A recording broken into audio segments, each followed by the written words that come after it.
అన్నమయ్య జిల్లా రాయచోటి కంచాలమ్మ గండి చెరువు మాండవ్య నదులను రాష్ట్ర రవాణా యువజన క్రీడల శాఖ మంత్రి మండిపల్లి రాంప్రసాద్ రెడ్డి కలెక్టర్ నిశాంత్ కుమార్ తో కలిసి పరిశీలించారు.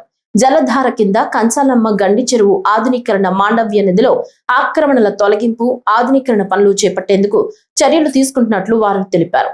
సుమారు 10 కోట్ల మేర నిధుల అవసరం కాగా తొలుత 2 కోట్ల రూపాయలతో చెరువులను శుభ్రం చేసి చెక్ డ్యాంలు నిర్మాణానికి చర్యలు తీసుకుంటున్నామని తెలిపారు. మాండవ్య నది నుంచి వచ్చే నీరు దిగువకు వృధాగా వెళ్లిపోకుండా చెక్ డ్యాంల ద్వారా భూమిలో ఇంకించి తద్వారా పట్టణ పరిసరాల్లోని బోరు బావుల్లో భూగర్భ జలాలు పెరిగిన చర్యలు తీసుకుంటున్నామన్నారు. జలధార పథకం అమలులో అన్నమయ్య జిల్లా రాష్ట్రంలోనే ప్రథమంగా ఉండటం, కలెక్టర్ నిశాంత్ కుమార్ జలధార రాష్ట్రంలో నోడల్ ఆఫీసుగా ఉండటం సంతోషకరమన్నారు. కలెక్టర్ చొరవ తీసుకుని కరువు పీడిత ప్రాంతమైన రాయచోటి నియోజకవర్గంలోని చెరువులకు, కాలువలు, నదులను అనుసంధానం చేసే పనులు చేపట్టడం జరుగుతుందన్నారు. రానున్న 2 సంవత్సరాల్లో నియోజకవర్గంలోని ప్రతి చెరువుకు నీరు నింపి ప్రతి ఇంటికి త్రాగునీరు, ప్రతి ఎకరాకు సాగునీరు ఇచ్చే బాధ్యత తీసుకుంటామని మంత్రి మండిపల్లి రాంప్రసాద్ రెడ్డి తెలిపారు. సస్యశ్యామలంగా ఉండాలి. ముఖ్యంగా రాయచోటి పట్టణానికి త్రాగునీరు అందించే విధంగా చర్యలు తీసుకునే దాంట్లో భాగంగా కంచాలమ్మ గండి ఏదైతే రాయచోటు పట్టణానికి తలభాగంలో ఉందో దాన్ని ఆధునీకరించి, అలాగే రాయచోటి పట్టణం ఆనుకొని పోయే ఏదైతే మాండవ్య నది ఉందో దాన్ని టోటల్గా ప్రక్షాళన చేసే విధంగా జలధార స్కీమ్లోకి తీసుకొని వచ్చేదానికి స్థానిక కలెక్టర్ గారు మేము ఇక్కడ పర్యవేక్షించడం జరిగింది. ముఖ్యంగా రాయచోటి టౌన్లో సుమారుగా 1,40,000 జనాభా ఉన్నారు. ఇప్పటికే రాయచోటి పట్టణానికి వెలుగుళ్ళు నీళ్ళు ఇస్తూ ఉన్నాం. సెకండ్ ఫేజ్ కూడా త్వరలోనే వెలుగుళ్ళ నుంచి నీళ్లు తీసుకొచ్చేదానికి ప్రభుత్వం చర్యలు తీసుకుంటా ఉంది.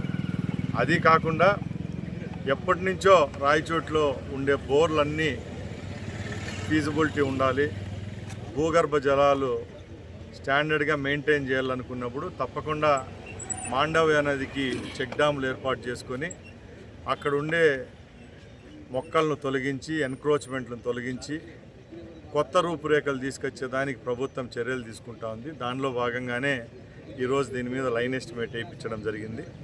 సుమారుగా 9.5 కిలోమీటరు ఏదైతే ఈ మాండవ్య నది రాయచోటి పట్టణానికి ఆనుకొని ఉందో దాన్ని టోటల్గా ఒక పైలట్ ప్రాజెక్ట్ కింద 1 సంవత్సరంలో రెడీ చేసేదానికి చర్యలు తీసుకుంటున్నాం. దీనికి సుమారు ప్రభుత్వ వ్యయం 10 కోట్లు అవుతుంది. ఇప్పుడు గౌరవ ముఖ్యమంత్రి గారు జలధార పథకాన్ని చాలా ప్రిస్టేజియస్గా రాష్ట్ర వ్యాప్తంగా తీసుకోవడం జరిగింది. ఆ జలధార స్కీమ్లో కూడా అన్నమయ్య జిల్లాకు మొట్టమొదటి స్థానం రావడం చాలా సంతోషంగా ఉంది.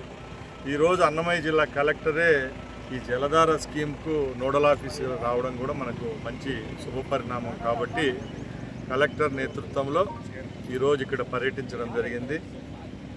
తప్పకుండా ఏదైతే రాయచోటికి పేరు ప్రఖ్యాతలు తీసుకొచ్చిన మాండవ్య నదిని అపరిశుభ్రంగా ఉండేదాని నుంచి తొలగించి శుభ్రపరిచి ఈ చుట్టుపక్కల ఉండే సుమారుగా 3,000 బోర్లు ఉంటాయి. చుట్టుపక్కల 3,000 బోర్లను కూడా తగిన నీళ్లు నింపే విధంగా చర్యలు అయితే తీసుకుంటాం. ముఖ్యంగా రాయచోటికి సంబంధించి తాగునీటి విషయంలో వచ్చే సంవత్సరంలోనే ఎక్కడ ఏ విధమైన సమస్యలు లేవనెత్తకుండా ప్రభుత్వం చర్యలు తీసుకుంటా ఉంది. అలాగే ఈరోజు ఈ జలధార స్కీమ్ కూడా మన రాయచోటి నియోజకవర్గంలో ఉండే అన్ని చెరువులు ఇంటర్లింకింగ్ ఏదైతే శ్రీకృష్ణదేవరాయలు కాలం నాటి నుంచి చెరువుల యొక్క అనుసంధానం జరిగిందో అదే ఫినామినాన్తో ఈరోజు రాష్ట్ర వ్యాప్తంగా కూడా ఒక పైలట్ ప్రాజెక్టుగా తీసుకున్నాం. కాబట్టి అన్ని చెరువులు లింక్ చేసిన తర్వాత వర్షాకాలంలో నీళ్లు దిగువ ప్రాంతానికి పోకుండా ఏ ప్రాంతంలో ఉండే నీళ్ళను ఆ ప్రాంతంలో చెక్ డ్యాములు కట్టి, అలాగే అక్కడ తగిన చర్యలు తీసుకున్నప్పుడు నీళ్లు కూడా ఆ ప్రాంతంలో సేవ్ చేసుకోవచ్చు. కాబట్టి ఈ స్కీమ్ను తప్పకుండా సక్సెస్ చేద్దాం. ఈ అన్నమయ్య జిల్లానే మొట్టమొదటిగా మన రాయచోటి నియోజకవర్గం నుంచి కూడా మొదలుపెట్టాం. మాకు చాలా సంతోషంగా ఉంది. ఇది మంచి సత్ఫలితాలు ఇస్తుందని ఆశిస్తున్నాం.